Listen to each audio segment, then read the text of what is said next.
Hello everyone, പുതിയൊരു വീഡിയോയിലേക്ക് സ്വാഗതം. അപ്പോൾ ഈ ഒരു വീഡിയോയിൽ നമ്മൾ ഡിസ്കസ് ചെയ്യാൻ പോകുന്നത് CA ഫൗണ്ടേഷൻ എക്സാമിനേഷനെ എങ്ങനെ പ്രിപ്പയർ ചെയ്യാം, അതിൻ്റെ ഇമ്പോർട്ടൻ്റ് ആയിട്ടുള്ള സ്ട്രാറ്റജി എന്തൊക്കെയാണ്, ആ ഒരു കാര്യങ്ങളൊക്കെയാണ്. നമുക്കറിയാവുന്ന പോലെ തന്നെ CA ഫൗണ്ടേഷൻ ഇപ്പോൾ പണ്ടത്തെ പോലെയല്ല, കുറച്ചും കൂടി ടഫറാക്കിയിരിക്കുകയാണ്. അതായത് നമ്മുടെ എൻട്രി കുറച്ചും കൂടി ടഫാണ്. അതായത് പാസിംഗ് പെർസെൻറ്റേജ് ഒക്കെ ഒരു 15-20% റേഞ്ചിലാണ് ഇപ്പോൾ വരുന്നത്.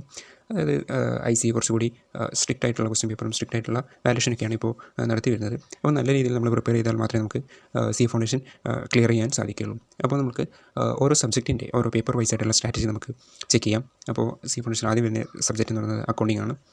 അപ്പോൾ അക്കൗണ്ടിങ്ങിനെ പറ്റി പറയുകയാണെങ്കിൽ, അക്കൗണ്ടിങ് നമ്മൾ പ്ലസ് ടുവിൽ പഠിച്ച അതേ അക്കൗണ്ട്സ് തന്നെയാണ്. അത് കൊമേഴ്സ് പഠിച്ചാണെങ്കിൽ നമ്മൾ പ്ലസ് ടുവിൽ പഠിച്ച സെയിം അക്കൗണ്ട്സ് ആണ്, സെയിം ടോപ്പിക്സാണ് നമ്മൾ എവിടെയും പഠിക്കുന്നത്. അപ്പോൾ അക്കൗണ്ട്സിൽ മെയിനായിട്ട് നമുക്ക് വേണ്ടത് കൺസെപ്ച്വൽ അണ്ടർസ്റ്റാൻഡിംഗ് ആണ്. അതിൻ്റെ ബേസിക്സ് നല്ല സ്ട്രോങ് ആയിരിക്കണം. ഓരോ സബ്ജക്റ്റിൻ്റെ ഓരോ ചാപ്റ്ററിൻ്റെയും അതിൻ്റെ കൺസെപ്റ്റ് മെയിനായിരിക്കണം. കൺസെപ്റ്റ് അറിയാതെ നമ്മൾ ക്വസ്റ്റ്യൻ ചെയ്തുകൊണ്ട് ഒരു കാര്യം ഉണ്ടാകുന്നില്ല. നമ്മൾ കൺസെപ്റ്റ് ആദ്യം നല്ല രീതിയിൽ മനസ്സിലാക്കണം.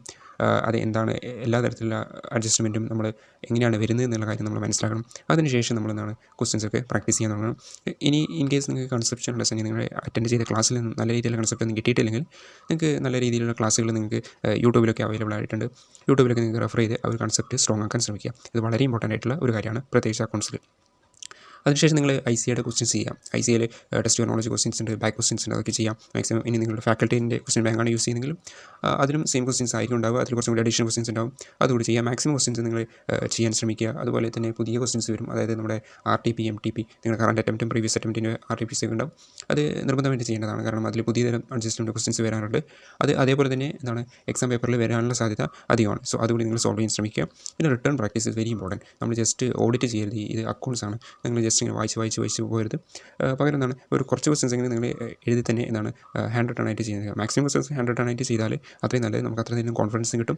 നമുക്ക് ഒരു എക്സാമിനേഷൻ ഹാളിൽ നമുക്കൊരു ഇത് വരത്തില്ല, ഫസ്റ്റ് തന്നെ ഒരു സ്റ്റാർട്ടിംഗ് ട്രബിൾ ഒന്നും വരത്തില്ല. നമുക്ക് നല്ല രീതിയിൽ എഴുതി തുടങ്ങാൻ സാധിക്കും. സോ റിട്ടേൺ പ്രാക്ടീസ് വളരെ ഇമ്പോർട്ടൻ്റ് ആണ്. എല്ലാ സബ്ജക്റ്റിനും റിട്ടേൺ പ്രാക്ടീസ് വളരെ ഇമ്പോർട്ടൻ്റ് ആണ്, അക്കൗണ്ട്സിനും ലോയിനും സംബന്ധിച്ചിടത്തോളം. പിന്നെ ഒരു മോക്ക് ടെസ്റ്റ് എഴുതുന്നത് വളരെ ഇമ്പോർട്ടൻ്റ് ആയിരിക്കും. കാരണം 100 മാർക്കിൻ്റെ പേപ്പറിൽ എപ്പോഴും ലെങ്തി ആയിട്ടാണ് വരുന്നത്. 100 മാർക്ക് പലപ്പോഴും കുട്ടികൾക്ക് അറ്റൻഡ് ചെയ്യാൻ സാധിക്കാറില്ല. കാരണം ഈ 3 മണിക്കൂറിൽ 100 മാർക്ക് കുറച്ച് ലെങ്തി ആയിട്ടുള്ള പേപ്പർ ആകുമ്പോൾ നമുക്ക് ചെയ്യാൻ കുറച്ച് ബുദ്ധിമുട്ടാണ്.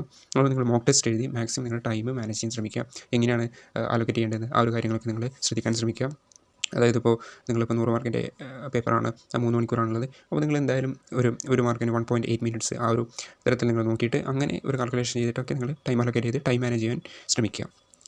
പിന്നെ അക്കൗണ്ട്സിൻ്റെ കാര്യത്തിൽ നിങ്ങൾക്ക് തോന്നും എങ്ങനെയാണ് പ്രസൻറ്റ് ചെയ്യേണ്ടത്, ആൻസേഴ്സൊക്കെ എന്നുള്ള ഒരു ഡൗട്ട് ഉണ്ടാവും. അക്കൗണ്ട്സിൻ്റെ കാര്യത്തിൽ പ്രസൻറ്റേഷൻ എന്ന് പറയുമ്പോൾ മെയിനായിട്ട് അങ്ങനെയുള്ള പ്രസൻറ്റേഷൻ എന്നല്ല, മെയിനായിട്ട് ഇതിൽ നിങ്ങൾ ഫോക്കസ് ചെയ്യേണ്ടത് അതിൽ ഫിഗേഴ്സൊക്കെയാണ്. അതായത് ഇപ്പോൾ നിങ്ങൾ ഇതുകൊണ്ട് സ്കെയിൽ കൊണ്ട് ലെഡ്ജറും അങ്ങനെ ജേണൽ അങ്ങനെ വരക്കണം എന്നുള്ള നിർബന്ധം തന്നെയില്ല. കാരണം മെയിനായിട്ട് നിങ്ങൾ എഴുതുന്നത് ഇപ്പോൾ ജേണൽ എൻട്രീസ് എഴുതുകയാണെങ്കിൽ ആ ഒരു ജേണൽ എൻട്രീസും അതിൻ്റെ ഫിഗേഴ്സാണ് ഏറ്റവും ഇമ്പോർട്ടൻറ്റ്. നറേഷനൊക്കെ എഴുതണം, പക്ഷേ മോർ ഇമ്പോർട്ടൻ്റ് ആയിട്ടുള്ള തിങ് എന്ന് പറയുന്നത് നിങ്ങളതിൽ എഴുതുന്ന ഫിഗേഴ്സും അതിൻ്റെ ഇതൊക്കെയാണ്, കണ്ടൻറ്റാണ് മെയിനായിട്ട് ഇമ്പോർട്ടൻ്റ് ആയിട്ട് വരുന്നത്. നിങ്ങളെ ഹാൻഡ് റൈറ്റിങ്ങും അതൊന്നും വലിയ മാറ്ററായിട്ട് വരുന്നില്ല. അതുപോലെ തന്നെ അത്രയൊക്കെയാണ് അക്കൗണ്ട്സിനെ പറ്റി പറയാനുള്ളത്. പിന്നെ വരുന്നത് ലോ ആണ്. സെക്കൻഡ് ലോ ആണ് ഏറ്റവും ടഫസ്റ്റ് ആയിട്ട് ഇപ്പോൾ CA ഫൗണ്ടേഷനിലുള്ളത്. കാരണം ലോയിൽ സ്കോർ ചെയ്യാൻ കുറച്ച് ബുദ്ധിമുട്ടാണ്. ലോ കാരണം എല്ലാവർക്കും ഒരു പുതിയ സബ്ജക്റ്റാണ്. ലോയുടെ ലാംഗ്വേജും ആ ഒരു പ്രശ്നങ്ങളൊക്കെ വരുന്നുണ്ട്. സോ അപ്പോൾ നിങ്ങൾ മെയിനായിട്ട് നമ്മൾ അറിയേണ്ടത് ഇതിൻ്റെ ഈ ലോ സബ്ജക്റ്റിൽ എല്ലാ ആക്റ്റുകളെയും, ഓരോ ആക്ട് നമുക്ക് പഠിക്കാനുണ്ട്, കോൺട്രാക്ട് ആക്റ്റും പാർട്ണർഷിപ്പ് ആക്റ്റൊക്കെ എല്ലാത്തിൻ്റെയും പ്രൊവിഷൻ നല്ല രീതിയിൽ നമ്മൾ അണ്ടർസ്റ്റാൻഡ് ചെയ്യണം. ജസ്റ്റ് ഇങ്ങനെ റോഡ് ലേണിംഗ് ചെയ്യരുത്, ബൈ ഹാർട്ട് ചെയ്തുകൊണ്ട് നമുക്ക് ഒരു ക്വസ്റ്റ്യൻ വന്നാലും നമുക്ക് അനലൈസ് ചെയ്യാൻ തന്നെ പറ്റത്തില്ല. അപ്പോൾ നമ്മൾ മനസ്സിലാക്കണം എന്താണ് ആ ഒരു ഓരോ പ്രൊവിഷനിലും ഓരോ സെക്ഷനിലും എന്താണ് പറയുന്നത്, അതിന് കൺസെപ്റ്റ് നല്ല രീതിയിൽ മനസ്സിലാക്കുക. പിന്നെ ICAയുടെ സ്റ്റഡി മെറ്റീരിയൽ എടുത്താണ് നിങ്ങൾ പഠിക്കുന്നതെങ്കിൽ നമ്മൾ ഓരോ പ്രൊവിഷന് കഴിയും അതിൻ്റെ കറസ്പോണ്ടിങ് ആയിട്ടുള്ള എക്സാമ്പിൾ ഉണ്ടാവും. അപ്പോൾ ആ ഒരു എക്സാമ്പിൾ നമുക്ക് അണ്ടർസ്റ്റാൻഡ് ചെയ്താൽ തന്നെ ഒരു പ്രൊവിഷൻ കൊണ്ട് എന്താണ് ഉദ്ദേശിക്കുന്നത് എന്നുള്ള കാര്യം തന്നെ നമുക്ക് മനസ്സിലാവും. സോ ICAയുടെ എക്സാമ്പിൾസ് ഈസ് വെരി ഇമ്പോർട്ടൻറ്റ്. അതിനാണ് നമുക്ക് ആ ഒരു കാര്യം മനസ്സിലാക്കാൻ വേണ്ടിയിട്ടാണ് നമ്മൾ ഈ ICAയുടെ എക്സാമ്പിൾസ് ഒക്കെ തന്നെ അത് നല്ല രീതിയിൽ സോൾവ് ചെയ്യുക. ICAയുടെ ബാക്ക് ക്വസ്റ്റ്യൻസ് ഉണ്ടാകും, ICAയുടെ ടെസ്റ്റ് യുവർ നോളജ് ക്വസ്റ്റ്യൻസ് അതുകൂടി ചെയ്യാം. അപ്പോൾ അത് നിങ്ങൾക്ക് ചെയ്യുമ്പോൾ തന്നെ നിങ്ങൾക്ക് മനസ്സിലാവും നമുക്ക് പ്രൊവിഷൻ മനസ്സിലായിട്ടുണ്ടോ എന്നുള്ള കാര്യം നമുക്ക് ടെസ്റ്റ് ചെയ്യാൻ സാധിക്കും. അതിനാണ് ലോയിൽ ജസ്റ്റ് ഇങ്ങനെ തിയറി വായിച്ച് നോക്കാതെ ക്വസ്റ്റ്യൻസ് കൂടി ചെയ്യാൻ ശ്രമിക്കുക. അല്ലാതെ നിങ്ങൾ ജസ്റ്റ് തിയറി മാത്രം വായിച്ചിട്ട് എക്സാമിന് പോയാലും നിങ്ങൾ അവിടെ ഒരു ട്രബിൾ ഉണ്ടാവും. കാരണം നമുക്ക് അറിയുന്നില്ല എങ്ങനെയാണ് ക്വസ്റ്റ്യൻ വരുന്നത് എന്നുള്ള ഒരു എക്സ്പെക്റ്റേഷൻ ഇല്ല. സോ അതിനുവേണ്ടി നിങ്ങൾ മാക്സിമം ക്വസ്റ്റ്യൻസ് സോൾവ് ചെയ്യാൻ ശ്രമിക്കുക. ലോ ഒരു തിയറി പോലെ കാണാതിരിക്കാൻ ശ്രമിക്കുക, ഒരു പ്രാക്ടിക്കലായിട്ട് തന്നെ ചിന്തിക്കുക. പിന്നെ ലോയിൽ നമ്മൾ എഴുതുമ്പോൾ ശ്രദ്ധിക്കേണ്ടത് നമ്മൾ മൊത്തമായിട്ട് ഇങ്ങനെ ബൈ ഹാർട്ട് ചെയ്യണമെന്ന് പറയുന്നില്ല. കാരണം അത്രയൊന്നും ബൈ ഹാർട്ട് ചെയ്യാൻ പറ്റത്തില്ല. കാരണം കുറേ ആക്ട് ഉണ്ട്, കുറേ പേജുകളുണ്ട്. നമ്മൾ സ്റ്റഡി മെറ്റീരിയൽ തന്നെ വളരെ ബൾക്ക് ആയിട്ടുള്ള സ്റ്റഡി മെറ്റീരിയലാണ്. സോ നമ്മൾ ഇതിൽ റിമെമ്പർ ചെയ്യേണ്ടത് കീവേഡ്സാണ്. ഓരോ പ്രൊവിഷൻസിൻ്റെയും കീവേഡ്സ് ഉണ്ടാവും. ആ ഒരു കീവേഡ്സാണ് നമ്മൾ അണ്ടർസ്റ്റാൻഡ് ചെയ്യുന്നത്. ഓരോ പ്രൊവിഷൻ അതേപോലെ തന്നെ നിങ്ങൾ കാണാതെ പഠിക്കണമെന്നില്ല. ഓരോന്നിൻ്റെ കീവേഡ്സ് ഉണ്ടാവും, പിന്നെ ടൈം ലിമിറ്റ് ഉണ്ടാവും, മോണിറ്ററി ലിമിറ്റ് ഉണ്ടാവും. അങ്ങനെ അതൊക്കെയാണ് ഏറ്റവും ഇമ്പോർട്ടൻ്റ് ആയിട്ട് വരുന്നത്. സോ അതാണ് നിങ്ങൾ ഫോക്കസ് ചെയ്യേണ്ടത്. സോ നിങ്ങൾ ഫാക്കൽറ്റീസിന് ബുക്സ് ആണെങ്കിൽ ഫാക്കൽറ്റീസ് കീവേഡ്സ് ഒക്കെ എന്താണ് ബോൾഡ് ചെയ്തോ ഹൈലൈറ്റ് ചെയ്തോ ഒക്കെ തന്നിട്ടുണ്ടാവും. സോ അല്ലാത്തപ്പോൾ നിങ്ങൾ ഐ സിസ്റ്റമായിട്ട് വായിച്ചാൽ നിങ്ങൾക്ക് എന്താണ് കീവേഡ്സ് എന്ന് നിങ്ങൾക്ക് വായിക്കുമ്പോൾ തന്നെ മനസ്സിലാവും. സോ അതാണ് നിങ്ങൾ റിമെമ്പർ ചെയ്യേണ്ടത്. ഷോർട്ട് നോട്ട്സ് ഒക്കെ ഉണ്ടാക്കാൻ പറ്റുമെങ്കിൽ ഉണ്ടാക്കുക. കാരണം നമുക്ക് ലാസ്റ്റ് ഡേക്ക് പെട്ടെന്ന് റിവൈസ് ചെയ്യാൻ പറ്റും. മാക്സിമം ഇടയ്ക്കിടയ്ക്ക് ലോ റിവൈസ് ചെയ്തുകൊണ്ടിരിക്കുക. കാരണം ബാക്കി സബ്ജക്റ്റൊക്കെ നിങ്ങൾക്ക് അങ്ങനെ ഓർമ്മിച്ച് വെക്കേണ്ട സബ്ജക്റ്റ് ഒന്നുമില്ല. ബാക്കി അക്കൗണ്ട്സ് മാക്സിമം എക്കണോമിക്സ് ഒന്നും ലോ നിങ്ങൾ എന്താണ് മാക്സിമം ഡെയിലി വേണമെങ്കിൽ ഡെയിലി നിങ്ങൾക്ക് 1 അവറോ ഹാഫ് ആൻ അവറോ നിങ്ങൾക്ക് എടുത്തെടുത്ത് ഇങ്ങനെ റിവൈസ് ചെയ്തുകൊണ്ടിരിക്കും. ക്യുമുലേറ്റീവ്ലി റിവൈസ് ചെയ്യാൻ ശ്രമിക്കാമല്ലോ. കാരണം നമുക്ക് എന്താണ് കുറച്ച് റിട്ടൻഷൻ്റെ ഒരു പ്രശ്നം ഉണ്ടാകും. സോ മാക്സിമം ഇടയ്ക്കിടയ്ക്ക് റിവൈസ് ചെയ്യുക, ക്യുമുലേറ്റീവായിട്ട് റിവൈസ് ചെയ്യാൻ ശ്രമിക്കുക ലോയുടെ കേസിൽ. പിന്നെ കുറച്ച് ക്വസ്റ്റൻസ് ഒക്കെ നിങ്ങൾ എന്താണ് റിട്ടേൺ ആയിട്ട് പ്രാക്ടീസ് ചെയ്യാൻ ശ്രമിക്കുക, കൈകൊണ്ട് തന്നെ എഴുതാൻ ശ്രമിക്കുക. പിന്നെ ലോയിൽ പറയുകയാണെങ്കിൽ പ്രസൻറ്റേഷൻ കേസിൽ എങ്ങനെ നമ്മൾ പ്രസൻറ്റ് ചെയ്യുക. ലോയുടെ കേസിൽ ഇപ്പോൾ നിങ്ങളുടെ കേസ് സ്റ്റഡി ക്വസ്റ്റൻസ് ഒക്കെ ആയിട്ട് വന്നാൽ നിങ്ങൾ ഫസ്റ്റിന് എന്താണ് നിങ്ങൾക്ക് കറസ്പോണ്ടിങ് ആക്ട് വെച്ചിട്ടുള്ള അതിൻ്റെ പ്രൊവിഷൻ എഴുതുക. ഏത് പ്രൊവിഷനാണോ എഴുതുന്നത് ആ ഒരു പ്രൊവിഷൻ എഴുതുക.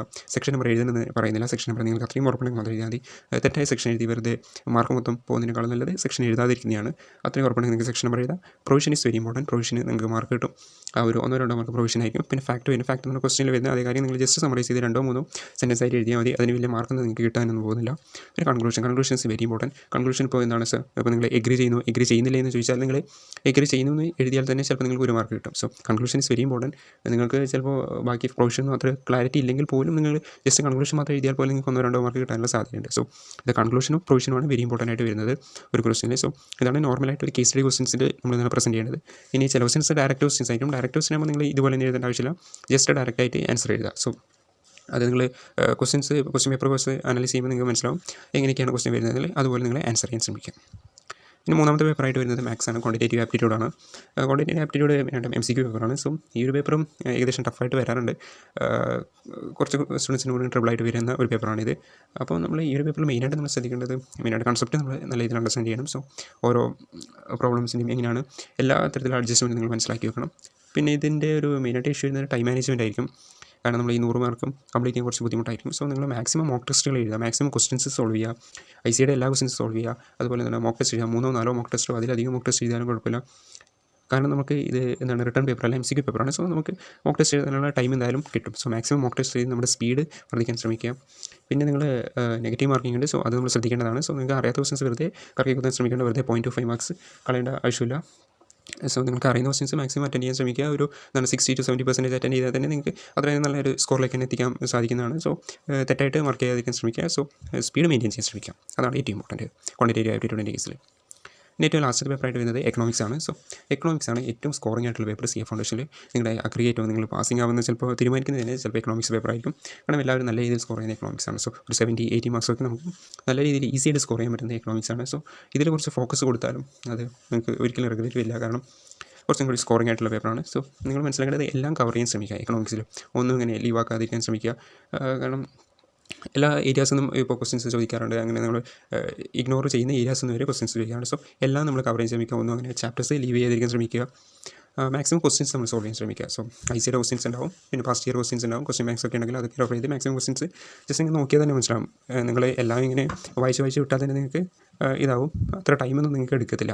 കാരണം നമുക്കൊന്നും എഴുതാനൊന്നും ഉണ്ടാവില്ല, ജസ്റ്റ് ഇട്ടിക്കാൻ. പിന്നെ മോക്ക് ടെസ്റ്റൊക്കെ എഴുതി നോക്കുക. മോക്ക് ടെസ്റ്റ് ടൈം മാനേജ്മെൻറ്റിൻ്റെ ഇഷ്യൂ വരുമെന്ന് തോന്നില്ല. പക്ഷേ എന്നാലും നമ്മൾ മാക്സിമം ക്വസ്റ്റ്യൻസ് സോൾവ് ചെയ്യുക എന്നുള്ളതാണ് ഇതിൽ എക്കണോമിക്സിൽ ഇമ്പോർട്ടൻ്റ് ആയിട്ട് വരുന്നത്. പിന്നെ ന്യൂമറിക്കൽ ക്വസ്റ്റ്യൻസ് ആയിട്ട് വരുന്നത് ന്യൂമറിക്കൽ പാട്ട് നിങ്ങൾ ലീവ് ചെയ്തിരിക്കുന്ന സമയം ന്യൂമറിക്കലായിട്ട് ക്വസ്റ്റ്യൻ വരുന്നുണ്ടാവും. ആ ഒരു ക്വസ്റ്റ്യൻസ് സാധാരണ പ്രോബ്ലംസ് ആയിരിക്കും. ആ പ്രോബ്ലംസ് നിങ്ങൾ സോൾവ് ചെയ്യാൻ ശ്രമിക്കുക. ICA മെറ്റീരിയൽ ഹോളി ആയിട്ട് നമ്മൾ കവർ ചെയ്യണം. That's very important. ICA back ക്വസ്റ്റൻസും ചെയ്യാം. ഇതാണ് എക്കണോമിക്സിൽ ചെയ്യുന്നത്. എക്കണോമിക്സ് നല്ല സ്കോറിംഗ് ആണ്. നിങ്ങൾ ഫോക്കസ് ചെയ്താൽ നല്ല രീതിയിൽ 80+ ഈസി ആയിട്ട് സ്കോർ ചെയ്യാൻ പറ്റും. ഇനി അടുത്തത് എല്ലാ സബ്ജക്റ്റിനും കോമൺ ആയിട്ടുള്ള ടിപ്സ് ആയിട്ട് പറയുകയാണെങ്കിൽ, അപ്പോൾ ലാസ്റ്റ് നിങ്ങൾ CA ഫൗണ്ടേഷൻ്റെ ഒരു എക്സാമിനേഷൻ പ്രിപ്പയർ ചെയ്യുകയാണെങ്കിൽ ഒരു 1-1.5 മാസം നമ്മൾ റിവിഷന് വേണ്ടി മാത്രം കൊടുക്കാൻ ശ്രമിക്കുക. നമ്മുടെ ക്ലാസ്സൊക്കെ കഴിഞ്ഞ് സിലബസൊക്കെ ഒരു തവണ കഴിഞ്ഞതിന് ശേഷം 1-1.5 മാസം റിവിഷന് മാത്രം കൊടുക്കുന്നത് ഈസ് ഇമ്പോർട്ടൻ്റ് ആയിട്ടുള്ള കാര്യമാണ്. അല്ലെങ്കിൽ നമുക്കതൊന്ന് കംപ്ലീറ്റ് ചെയ്യാൻ ബുദ്ധിമുട്ടായിരിക്കും. കാരണം ഇപ്പോൾ കുറച്ചും കൂടി സിലബസ് ലെങ്തിയാണ്. സോ എത്ര റിവിഷൻ വേണമെന്നുള്ള കാര്യം ചോദിച്ചാൽ ഇപ്പോൾ ഒരു 2 റിവിഷനെങ്കിലും മിനിമമായിട്ട് നിങ്ങൾ ചെയ്യാൻ ശ്രമിക്കുക എല്ലാ സബ്ജക്റ്റിൻ്റെയും. ചിലർ 3-4 റിവിഷൻ എന്ന് പറയും. പക്ഷേ അതൊന്നും കാര്യമില്ല. നമ്മൾ ക്വാളിറ്റിയാണ് ഏറ്റവും ഇമ്പോർട്ടൻ്റ് ആയിട്ട്. ഇപ്പോൾ നിങ്ങൾ 2 റിവിഷൻ നല്ല രീതിയിൽ ചെയ്താൽ അത് നിങ്ങൾക്ക് സഫിഷ്യൻ്റ് ആണ്. നിങ്ങൾക്ക് നല്ല രീതിയിൽ പാസ്സാകാൻ പറ്റും. സോ 2 റിവിഷൻ മിനിമം എന്തായാലും നിങ്ങൾ ചെയ്യാൻ ശ്രമിക്കുക. ക്വാളിറ്റിയാണ് ഏറ്റവും ഇമ്പോർട്ടൻറ്റ്. ക്വാണ്ടിറ്റി റിവിഷനല്ല ചെയ്യുമ്പോൾ നല്ല പഠിക്കും, നല്ല രീതിയിൽ പഠിക്കുക, നല്ല രീതിയിൽ അണ്ടർസ്റ്റാൻഡ് ചെയ്ത് പഠിക്കുക, എല്ലാം കവർ ചെയ്ത് പഠിക്കാൻ ശ്രമിക്കുക ആ ഒരു ടൈം. പിന്നെ അതുപോലെ തന്നെ ഇപ്പോൾ നമ്മൾ എന്താണ് ലാസ്റ്റ് നമ്മൾ റിവൈസ് ചെയ്യണം. സോ ലാസ്റ്റ് റിവൈസ് ചെയ്യുന്നതിന് വേണ്ടി അത് നിങ്ങൾ ഇപ്പോഴേ പ്ലാൻ ചെയ്ത് വെക്കുക. നമ്മൾ ലാസ്റ്റ് ഏതൊക്കെ ടോപ്പിക്കാണ് പ്രിയോറിറ്റൈസ് ചെയ്ത് പഠിക്കാൻ പോകുന്നത്, ഏതൊക്കെ ടോപ്പിക്കാണ് ഫസ്റ്റ് പഠിക്കേണ്ടത്, ഏതൊക്കെ ക്വസ്റ്റ്യൻസ് ആണ് ചെയ്യേണ്ടത്, ആ ഒരു കാര്യങ്ങളൊക്കെ നോക്കാം. മെയിനായിട്ട് ഈ അക്കൗണ്ട്സ് പോലുള്ള സബ്ജക്റ്റുകളിൽ നിങ്ങൾ എന്താണ് കുറേ ക്വസ്റ്റ്യൻസ് ഉണ്ടാവും. ആ ഒരു ക്വസ്റ്റ്യൻസിൽ അഡ്ജസ്റ്റ്മെൻറ്റ്, അതായത് നിങ്ങൾക്ക് ഇപ്പോൾ ടഫായിട്ട് തോന്നുന്ന അഡ്ജസ്റ്റ്മെൻറ്റ്, നിങ്ങൾ സോൾവ് ചെയ്യുമ്പോൾ കിട്ടാത്ത അഡ്ജസ്റ്റ്മെൻറ്റ്, അതൊക്കെ നിങ്ങൾ ഇപ്പോൾ തന്നെ മാർക്ക് ചെയ്ത് സ്റ്റാർ മാർക്കോ ഇട്ട് വെച്ച് വെക്കുക. അപ്പോൾ ലാസ്റ്റ് ദിവസം നിങ്ങൾ പഠിക്കുമ്പോൾ ആ ഒരു ഇമ്പോർട്ടൻറ്റ് അഡ്ജസ്റ്റ്മെൻറ്റ് മാത്രം നിങ്ങൾക്ക് നോക്കിയാൽ മതി. അതായത് മുൻപേ എനിക്ക് കിട്ടാത്ത അഡ്ജസ്റ്റ്മെൻറ്റ് ഇതായിരുന്നു, അപ്പോൾ ലാസ്റ്റ് നിങ്ങൾ അത് തന്നെ റിവൈസ് ചെയ്യുക. അപ്പോൾ നിങ്ങൾക്ക് അത്രത്തോളം ടൈം സേവ് ചെയ്യും. ഈ മൊത്തം ക്വസ്റ്റ്യൻസും ഇരുന്ന് നോക്കേണ്ട ആവശ്യം ഉണ്ടാവില്ല. സോ അത്തരം കാര്യങ്ങളൊക്കെ നിങ്ങൾ ലാസ്റ്റ് വേണ്ടി ചെയ്യുക, ലാസ്റ്റ് ഡേ റിവിഷന് വേണ്ടിയിട്ട് ഒന്ന് പ്ലാൻ ചെയ്ത് വെക്കുക. പിന്നെ ഡെയിലി പഠിക്കുന്ന ഒരു ഏത് കോമ്പിനേഷൻ പഠിക്കണം എന്ന് ചോദിച്ചാൽ ഒരു സബ്ജക്റ്റ് പഠിക്കുന്നതായിരിക്കും കുറച്ചും കൂടി ഇതായിട്ട് വരുന്നത്. കാരണം നമ്മൾ ഒരു സബ്ജക്റ്റിന് മാക്സിമം കവർ ചെയ്യാവുന്ന ഒരു ഐഡിയയിലേക്ക് എത്താൻ പറ്റും. ഇനി വേണമെങ്കിൽ നിങ്ങൾക്ക് 2 സബ്ജക്റ്റിന് കോമ്പോ എടുക്കാം. 2-ലധികം സബ്ജക്റ്റ് എടുക്കുന്നത് ഞാനധികം പ്രിഫർ ചെയ്ത് പറയുന്നില്ല. സോ 2 സബ്ജക്റ്റ് മാക്സിമം നിങ്ങൾക്ക് എടുക്കാൻ പറ്റും. അതായത് ഇപ്പോൾ കോമ്പിനേഷനായിട്ട് ഇപ്പോൾ അക്കൗണ്ട്സും എക്കണോമിക്സ് എടുക്കാൻ പറ്റും, അല്ലെങ്കിൽ ലോയും മാത്സും എടുക്കാൻ പറ്റും. അതായത് ഒരു തിയറി ഒരു പ്രാക്ടിക്കൽ ആ ഒരു സെൻസിൽ നമുക്ക് എടുത്ത് പഠിക്കാൻ പറ്റും. പിന്നെ പറയുന്നത് ഒരു കാര്യം, മോക്ക് ടെസ്റ്റ് നിങ്ങൾ എന്തായാലും നിർബന്ധമായിട്ട് എഴുതാൻ പറ്റും. എല്ലാ സബ്ജക്റ്റിനും ഒരു മോക്ക് ടെസ്റ്റ്, അതായത് അക്കൗണ്ട്സിനും ലോയിനും ഒരു മോക്ക് ടെസ്റ്റ് മാക്സിമം എഴുതാം. പിന്നെ ബാക്കി എക്കണോമിക്സിനും മാത്സിനും നിങ്ങൾക്ക് മാക്സിമം മോക്ക് ടെസ്റ്റ്, അതായത് മാത്സിനൊക്കെ ഒരു 3-4 മോക്ക് ടെസ്റ്റ് എഴുതുന്നത് വളരെ നല്ലതായിരിക്കും. നമ്മുടെ പ്രാക്ടീസ് അത്ര കൂടി വേണ്ടതാണ് MCQ പേപ്പേഴ്സിൻ്റെ കേസിൽ. പിന്നെ നമ്മൾ സോൾവ് ചെയ്യുന്നത് ICയുടെ RTP MTPC ആണ്. നിങ്ങൾ കറണ്ട് അറ്റംപ്റ്റിൻ്റെ RTP ഇപ്പോൾ മെയ് 2026 ആണെങ്കിൽ മെയ് 2026 RTP IC റിലീസ് ചെയ്യും. ആ ഒരു RTP നിർബന്ധമായിട്ട് നോക്കണം. പിന്നെ കറണ്ട് അറ്റംപ്റ്റ് നോക്കണം. അതിന് പ്രീവിയസ് 2-3 അറ്റംപ്റ്റ് കൂടി നോക്കി വെക്കണം. കാരണം എന്താണ്, അതിൽ നിന്ന് ക്വസ്റ്റൻസ് വേണമെങ്കിൽ ഡയറക്റ്റായിട്ട് തന്നെ ചോദിക്കാറുണ്ട്.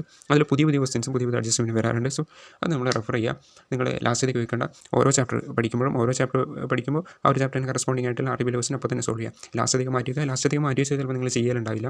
അപ്പോൾ നമ്മുടെ RTP നമ്മൾ പഠിക്കുന്നതിൻ്റെ റിവിഷൻ്റെ കറസ്പോണ്ടിങ് ആയിട്ട് അതിൻ്റെ ഒരുമിച്ച് തന്നെ RTP കൂടി റെഫർ ചെയ്ത് പോകുക. അപ്പോൾ RTP കൂടി നിങ്ങൾക്ക് സോൾവ് ആയിട്ട് കിട്ടും. സോ അത് ഇമ്പോർട്ടൻ്റ് ആയിട്ട് വരുന്ന ഒരു കാര്യമാണ്. പിന്നെ നിങ്ങൾ മോക്ക് ടെസ്റ്റ് എഴുതിയതിന് കഴിഞ്ഞ ശേഷം മോക്ക് ടെസ്റ്റ് നിങ്ങൾക്ക് ICയുടെ സജസ്റ്റഡ് ആൻസർ വെച്ചിട്ട് നിങ്ങൾക്ക് സെൽഫ് ഇവാലുവേറ്റ് ചെയ്യുക. സെൽഫ് ഇവാലുവേഷനാണ് ചെയ്യുന്നത്. കാരണം എന്താണ്, നമ്മൾ തന്നെ ഇവാലുവേറ്റ് ചെയ്യുമ്പോൾ നമുക്ക് മനസ്സിലാവും നമ്മളെവിടെയാണ് റോങ് ആയിട്ട് വരുന്നത്. Where can we go wrong എന്ന് പറഞ്ഞിട്ടുള്ള കാര്യം നമുക്ക് മനസ്സിലാവും. എവിടേക്കാണ് നമുക്ക് തെറ്റ് വരുന്നതെന്ന് മനസ്സിലാവും. അപ്പോൾ നിങ്ങൾക്ക് എക്സാം എഴുതുന്നതിന് മുന്നേ തന്നെ നിങ്ങൾക്ക് മനസ്സിലാവും. സോ എക്സാമിന് ഇങ്ങനെയൊക്കെ മിസ്റ്റേക്ക് വരാനുള്ള സാധ്യതയുണ്ട്. സോ അപ്പോൾ അത് നിങ്ങൾക്ക് മുന്നേ തന്നെ സോൾവ് ചെയ്യാൻ പറ്റും. സോ ടൈമിൻ്റെ ഇഷ്യൂസ് നിങ്ങൾക്ക് മാനേജ് ചെയ്യാൻ പറ്റും. എത്ര ടൈം കൊണ്ട് ഓരോ ക്വസ്റ്റ്യൻസ് എഴുതണം, ആ ഒരു കാര്യങ്ങൾക്ക് നിങ്ങൾ മുന്നേ തന്നെ ഈ മോക്ക് ടെസ്റ്റ് എഴുതുന്നതിനോട് മനസ്സിലാവും. അതാണ് മോക്ക് ടെസ്റ്റിൻ്റെ ഏറ്റവും ഇമ്പോർട്ടൻ്റ് ആയിട്ടുള്ള കാര്യം എന്ന് പറയുന്നത്. അപ്പോൾ മോക്ക് ടെസ്റ്റിന് എന്തായാലും നിങ്ങൾ അറ്റൻഡ് ചെയ്യാനുള്ള കാര്യം നിങ്ങൾ ശ്രദ്ധിക്കുക. അത് വളരെ ഇമ്പോർട്ടൻ്റ് ആണ്. പിന്നെ നല്ല രീതിയിലുള്ള കോൺഫിഡൻസ് നിങ്ങൾ എപ്പോഴും നിങ്ങളുടെ മൈൻഡിലുണ്ടായിരിക്കണം. നിങ്ങൾ സെൽഫ് ഡൗട്ട് നമ്മൾ ഫെയിലാവും അങ്ങനെ സെൽഫ് ഡൗട്ട് ഒഴിവാക്കാൻ ശ്രമിക്കുക. നിങ്ങൾ മാനിഫെസ്റ്റ് ചെയ്യാം മാക്സിമം. അതായത് നമ്മൾ CA ഫൗണ്ടേഷൻ റിസൾട്ട് നമ്മൾ നോക്കുന്നത്, CA ഫൗണ്ടേഷൻ റിസൾട്ട് നമ്മൾ പാസ്സായിട്ട് CA ഇൻ്ററിലേക്ക് പോകുന്നു. അങ്ങനെ നിങ്ങൾ മാക്സിമം മാനിഫെസ്റ്റ് ചെയ്യാൻ ശ്രമിക്കുക. ആ ഒരു റിസൾട്ട് ചെയ്യാൻ പറ്റുന്നതൊക്കെ മാക്സിമം കോൺഫിഡൻസ് നമ്മുടെ മൈൻഡിൻ്റെ ഉള്ളിൽ വരുത്താൻ ശ്രമിക്കാം. അപ്പോൾ നമ്മൾ ടെൻഷനില്ലാതെ നമുക്ക് എക്സാം ഹാളിലേക്ക് പോകാനും പറ്റും, നല്ല രീതിയിൽ പെർഫോം ചെയ്യാനും നല്ല റിസൾട്ട് നമുക്ക് കിട്ടാനും സാധിക്കും. അപ്പോൾ എല്ലാവരും നല്ല രീതിയിൽ പഠിക്കുക. So all the best to everyone.